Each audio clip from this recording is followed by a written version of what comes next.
after the asham is slaughtered and the blood from the asham is put on his thumbs, and so then the oil is put on. So it's only after the blood is sprinkled and put on his thumbs that the oil can be used. So you see, it's connected to the sacrifice. Div Rab Meir, that's Rab Meir's opinion. If it's connected, it can become pigel.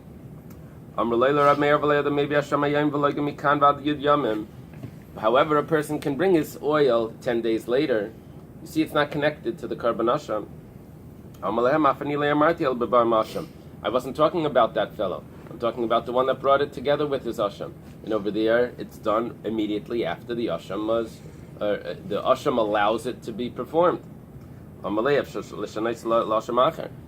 what about you can switch it to another asham if there was some problem with that, or maybe another person, another mitzvah that you say, I'm not going to use this oil, I'll move it over to that one. Meir says that the shechita makes it established for this sacrifice, and therefore it's connected to this sacrifice. Okay, let's see the Mishnah. Pigel b'kaimet v'lei b'levaina. This Mishnah that we're learning on top of 16a was quoted many times. And we're talking about not the performing of the kmitza, not the sticking your hands into the flour and oil and having the wrong thoughts. We're talking about offering the kaimetz on the mizbeach, which is after you do the kmitza, and you put it into a vessel. You take it to the altar. You put it on the altar. While he's burning it on the altar, he's having thoughts that he's going to eat something, the remnants, in the wrong time. Now, there's also levaina that's brought. That's also offered on the altar. There's two things that are offered on the altar. That's the flour and oil and the levaina.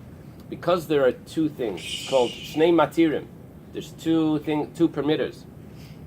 So if he only has the wrong thoughts by one of the permitters, pigel b'kaimetz v'lei b'levaina, he has thoughts by the kmitza, the offering of the kmitza, the burning it, but not by the levaina. B'levaina v'lei b'kaimetz. Or he has thoughts by the levaina, but not by the kaimetz. Reb Meir pigel v'chayav and alav kares. Reb Meir says it is pigel, and it's chayav kares for eating it, because Reb Meir holds mefaglim b'chatzi hamatir, that you can make pigel with half the permitter. However, the sages say it needs to be the whole matter, and you only did half. It's not just that he had bad thoughts. He also has the bad thoughts that perhaps to eat it also the next day. Get courage just for having bad thoughts. The thoughts. That's the thoughts make it pigel, and then whenever he eats it, it's pigel. Right. So he has to eat it in order to get courage. Yeah. Okay. He has to eat it, but it doesn't have to be the following day. He could eat it even that day. His thoughts made it pigel, and then whenever he eats it, it's pigel. Okay. Even if he eats it on time. Yeah. It's still piggle. Yeah. So you might as well get a meal out of it. No. So what's the penalty for very piggle? good. What? Penalty for eating pigel is very strict. It's kares. Sorry, so. Yeah, the kohen doesn't get kares for having those thoughts. It better be like a Kobe steak, like really well. However, the sages had agreed with Reb Meir.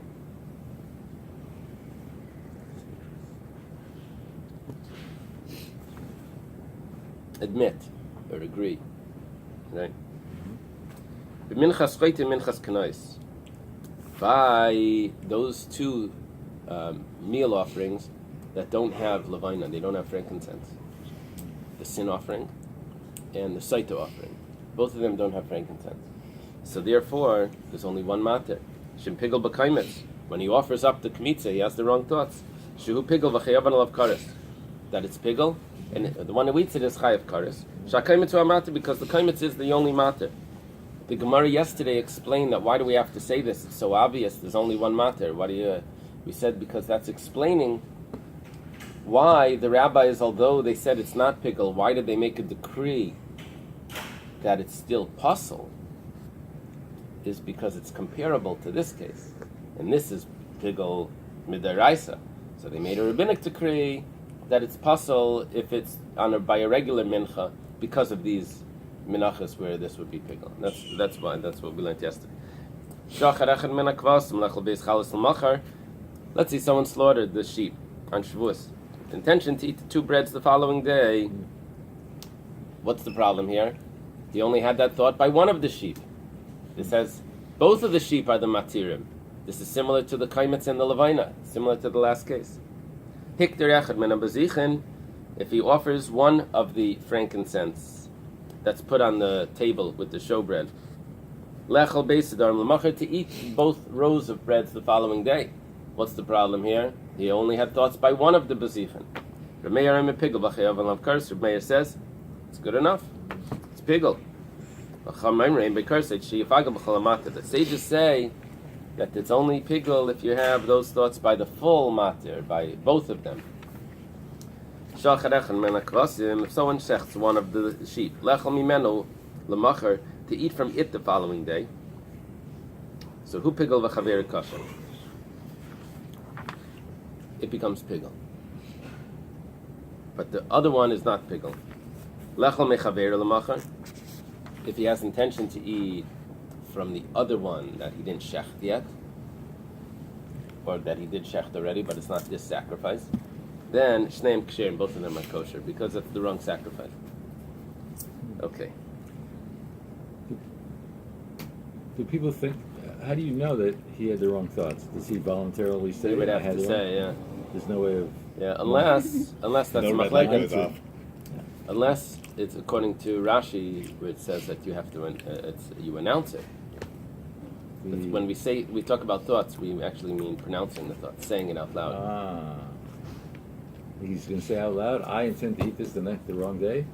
She said out loud. Yeah. What kind of a guy is that? Well, what happened was, l'shem matzah, in the matzah bakery, l'shem matzah's mitzvah. L'shem, everyone's pronouncing l'shem matzah's mitzvah. Everyone's like shouting out, and he's like shouting out. And they eat this tomorrow. So, He says that? I mean, yeah. But he knows it's going to be kares if he does it. No, not for him. Card is for someone that eats it. Oh, he's just cooking it? He's slaughtering he's doing that service, right? He's a kind gone rogue. We're gonna do a reenactment next week. One of the Jewish comedians has this book called "Don't Shout Challah in the Matzah Bakery."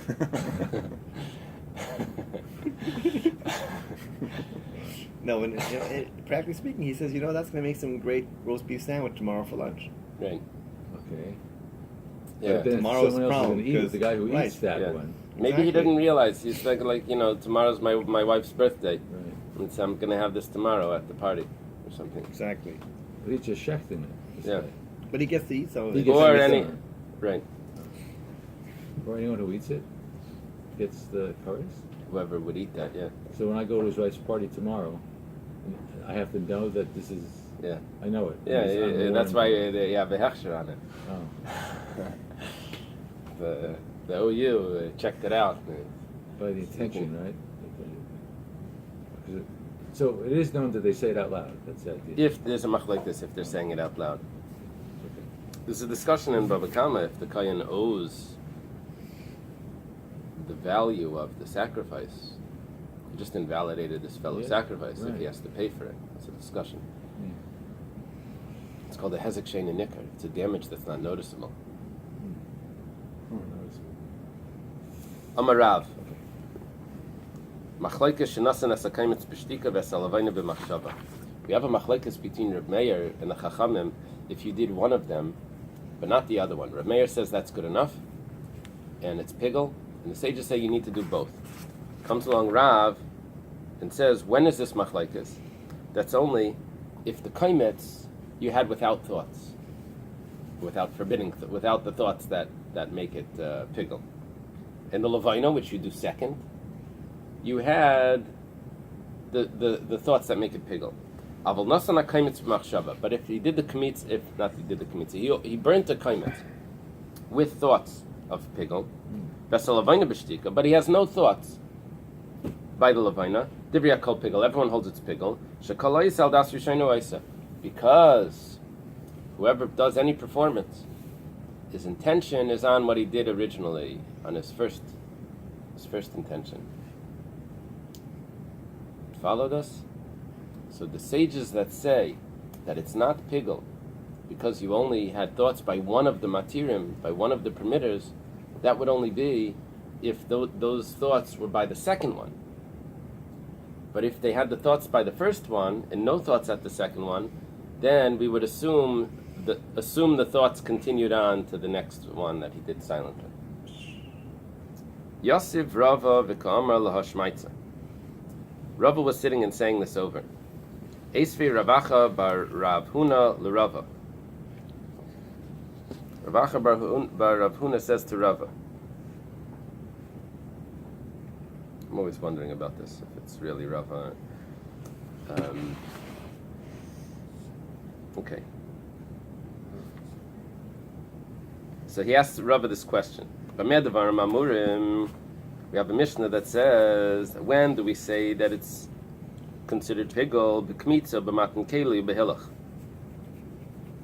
That's only by the kmitza, by the putting it into the vessel. You have to put the kmitza into a vessel, the scoop, b'hilach, and by taking it up to the altar. But if he comes to burning it, and he did the kaimetz he did without thoughts. The levina he did with thoughts. Or the opposite. As a kaimetz machshava. He does the kaimetz with thoughts. As a levina b'shtika. And the levina, the frankincense he does without thoughts. Reb Meir Aimer pigel v'chayavan lav karas. Reb Meir says it's pigel and there's karas, like we learned. V'chachamim Aimer mein by karas had sheyifaga b'chalamater. The Chum say you don't have karas because you only did half. The problem is that you gave two examples. Either the kaimetz was with the thoughts and the levina without the thoughts, or the levina was with the thoughts and the kaimetz was without the thoughts. But those two examples mess up what Rav said, because Rav said there's only one example, and that's if the machlekes would only be if the kaimetz was done without thoughts and the levina was with thoughts. But if the kaimetz was with the thoughts and levina was without, then we would say that the thoughts carried through to the next one. And the problem is that this brisa gives both examples. So Ketani Miya, it was nevertheless taught that the kaimetz was done with thoughts and the levina was done without thoughts, upligi, and we still have a machlekes.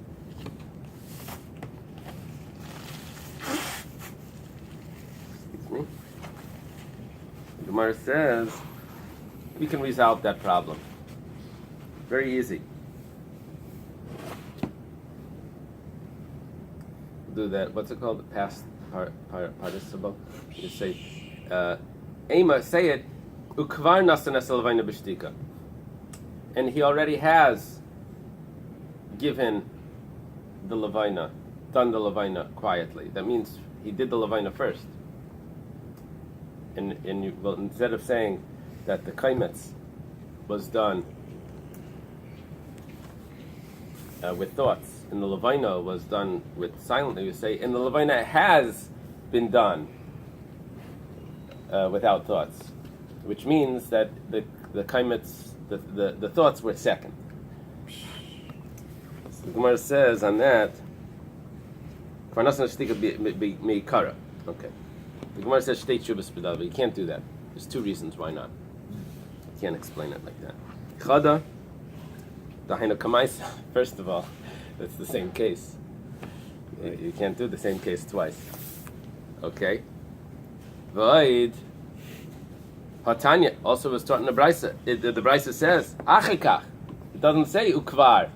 It doesn't say has, have, been. It says and afterwards he did. You can't put in that has, have. He has already done. Okay. So Tirgama Rav Chanina bebeis deis. Rav Chanina has an answer to this. The answer is interesting. He says, why does Rav say that the thoughts carry on to the next one? Why does he say that? Because we say that your initial thoughts is what you continue doing. Let's say there was a different kayan that was doing the other one. Then we don't say that thoughts carry through. It's someone else. So over here we can say that how is it possible that the kaimetz was done b'machshava and afterwards the levina was done, and nevertheless, according to Rav, there's still going to be a machlekes and the thoughts do not carry through. Rabbi Chanina explains it that it's two different kayanim. One did the kaimetz, one did the levina. That resolves the problem. The question on Rav. Roth and Company. Tashma, come and listen. This is how we're going to bring a proof. When do we say this? This is only with the blood that's put on the outer mizbeach. But if the blood is put on the inner mizbeach, for example, the 43 applications of blood which are done on Yom Kippur, I'll go through that. Or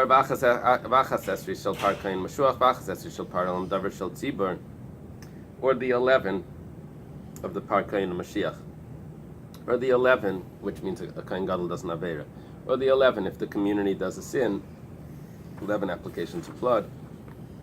In those cases, it's pigel bein b'rishayin and bein b'shni and bein b'shlishis. And he does pigel whether on the first application or the second, this first set, the second application or the third. Reb Meir Reimer in those cases is pigel v'chayav and lavkaris, and the Chamaim Reim b'karis ha'chi yifagel b'chol ha'mater. So what we're saying here is that when do we say that one thought of pigel makes the sacrifice pigel? That's only if it's by the application of blood on the outer altar. Because by that application, if all the blood gets lost after that, it's still valid. So that one application, it was the critical one. And the other applications, that's for the mitzvah. You're supposed to do 2 or 4 or whatever and put the remnants of the blood and all of that. That's for the mitzvah. But that one application was the critical one. However, the application of blood that goes on the inner altar, if you miss out on one application, the sacrifice is invalid. And you have 43 applications. How do you have 43 applications on Yom Kippur? So you have the bull and the goat. Okay? It's sprinkled 7 times on the pareiches. Above, and it's really 8 times, because 7 plus 1. 7 achas l'mayla, 1 above and 7 below, right? So it's 8 times. 8 times for each sugasan. For the goat and for the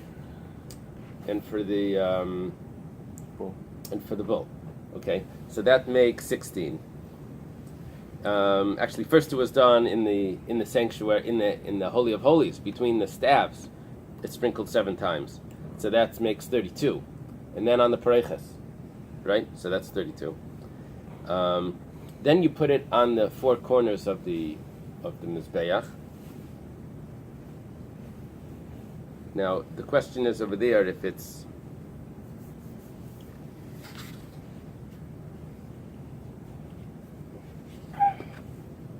let's say that's done when it's together. So that's 32 plus 4 is 36. And then you put another 7, you sprinkle the 7 on the top of the Mizbeach itself, on the inner Mizbeach, on the Mizbeach HaKteres. So 36 plus 7 is 43. All checks out. All right? We're going to adjust this on the next page, that it's actually 47, because the 4 on the 4 corners may have been done when the blood was not mixed together yet.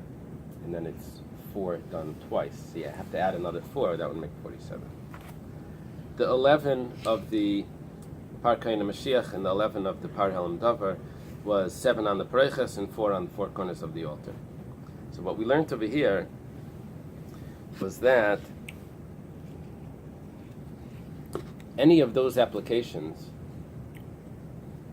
if the Kayin has the wrong thoughts, so that's only chatzi mater, that's only half a mater. Why?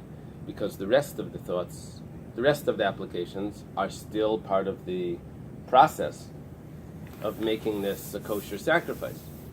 So we said over here that whether he has the thoughts at the first time he applies it, that's talking about, like, let's say in the sanctuary. The second time he applies it, which is on the pareiches. The third time, which is on the mizbeach. Any of those, the Chachamim are going to say is not pigel. King is in the field. Why? Why? Because it's only part of the. It's only part of the matter. It's not the full matter. But the problem is that one of the cases we said was if it was by the first application. And according to Rav, that those thoughts should have carried through all of the application. So why do we say the Chachamim over there say that it's not pigel? Right? If the thoughts at the beginning carry through to the end, then it should be pigel because of that one example of Bein B'Rishayna. Ketani Mia was nevertheless taught pigel Bein B'Rishayna, Bein B'Shniya, Bein B'Shlishis, upligi. Doesn't matter when the thoughts were. There's still a machlekes Rabbi and the Chachamim. Maybe over here you're also going to respond that it was a different kayan. Let's say the kayan gadol became pasul, so another kayan came in and did the other ones. So you don't say that the thoughts carried through with the new kayan, right? Well, that's possible. This would only work out. It says that the kayan brings the bull. What happens if it's a new kayan? What's the pasuk that it says in the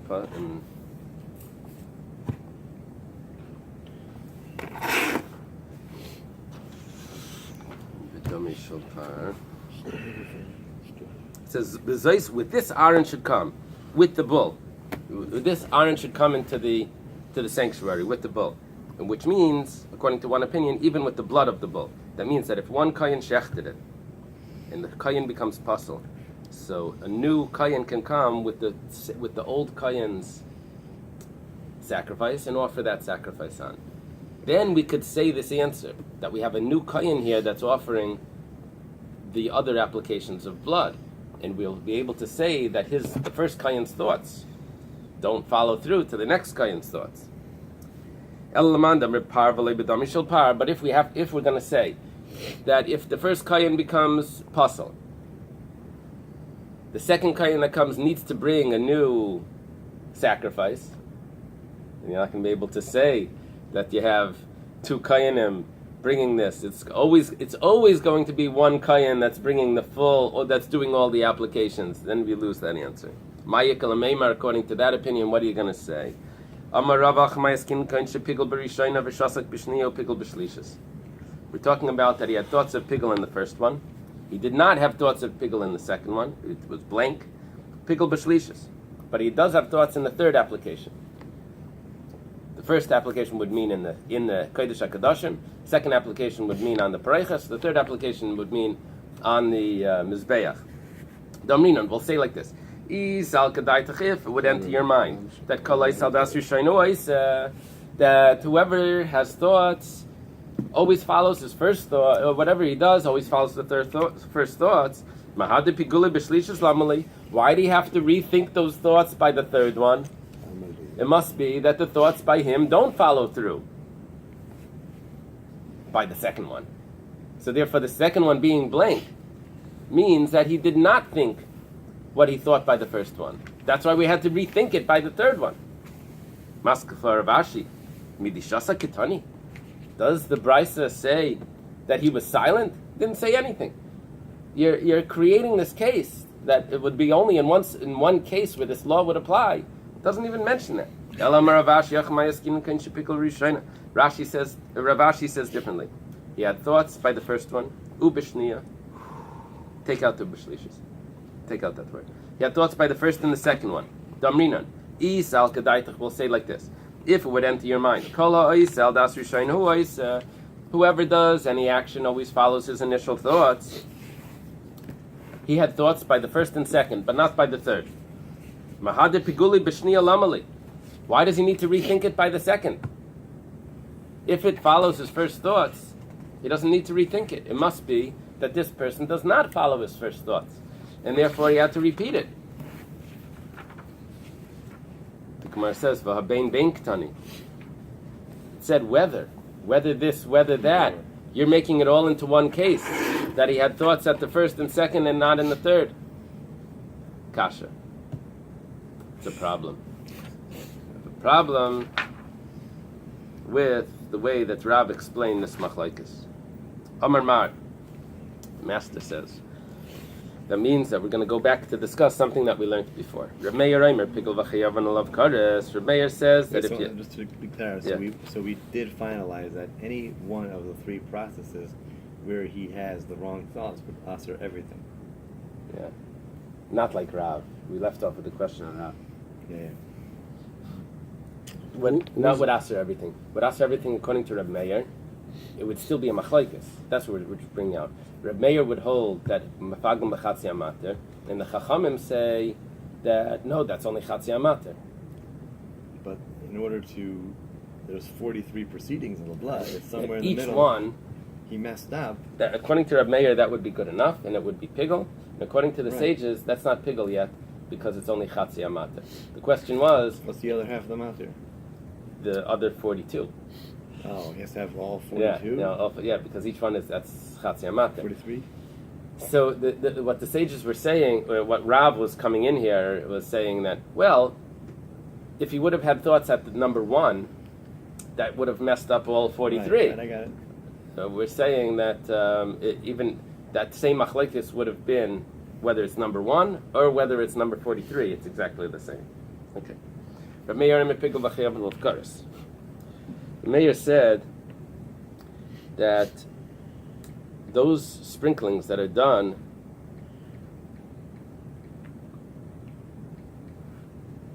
in the Kodesh HaKadoshim or in the Heichal, they make the sacrifice pigel, and there's kares on there if anyone would eat from those sacrifices. The Gemara says michti. Let's see.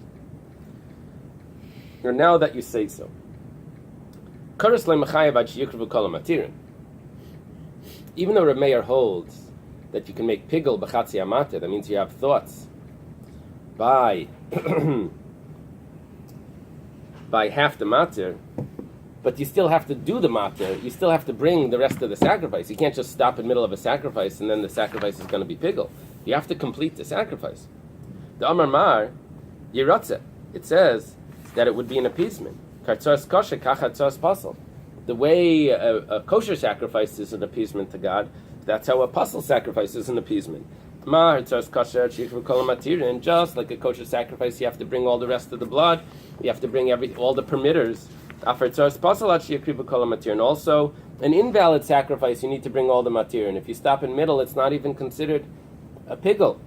That means he has to continue sprinkling the blood. However, by this, kivan the chashiv ba bifnim pasle. According to Reb Meir, you have already invalidated the sacrifice. So kimadi behechal, when you go and continue sprinkling in the hechal, maya ba'almahu the kamadi, you're just sprinkling water. It's not considered blood of a sacrifice. You've already invalidated it. So how do you finish it? You have to finish the sacrifice. How do you finish it? It's invalid. It's like this catch-22. It's not invalid because you didn't finish it, but you didn't finish it. So, but anyway, that's what he's asking. No, it is possible. It's possible that that according to the opinion that if the blood gets spilt, you bring another animal and you just continue where you left off, then the new sacrifice is not invalid. The new sacrifice is perfectly fine. So that's how you would finish the sacrifice, with another animal, a brand new animal, because you spilt the blood. You bring a new animal, and that's how you finish it. Rava says, "Afilu tema parechad v'sara echad." You don't have to come on to that answer. That's a big doichet. Say that you're using 4 sacrifices here just to get this thing and to turn it pigel. Rava says, really, it's one bull and 1 goat. Lifkule meratze. It's enough of an appeasement to turn it pigel. We don't view it as water. Yes, it's invalid, but it's still considered blood to make it pigel. Right? For pigel, it's good enough. That's what we're saying. Arbaim v'shalish, the Gemara says 43. Where do you get 43 from? V'atanya arbaim v'sheva. We have another brayso that says it's 47. Like kasha, ha kamanda ma'arvin lekronis. This one that says 43 is talking about that the 2 bloods were mixed, the goat and the in the bull were mixed when you applied it to the corners. So you have to subtract 4 applications. Hakamand Amrei Marvin, but in the one that says 47 was when you mixed it after you applied it to the corners. So you have an extra 4. But Tanya Bar Mishmaina, we have another opinion that says 48. Like Kasha, Hakamand Amr Shirayim Ma'akvin. That goes according to the opinion that the remnants of the blood that get poured on the base of the altar, of the outside altar, is Ma'akiv. That's considered an application as well. That makes 48. Hakamand Amr, the one that said 47, is Hakamand Amr Shirayim Le Ma'akvin, is according to the opinion that says the remnants are not Ma'akiv, so it's only 47. Ibailu. The Bnei HaYeshiva have a question.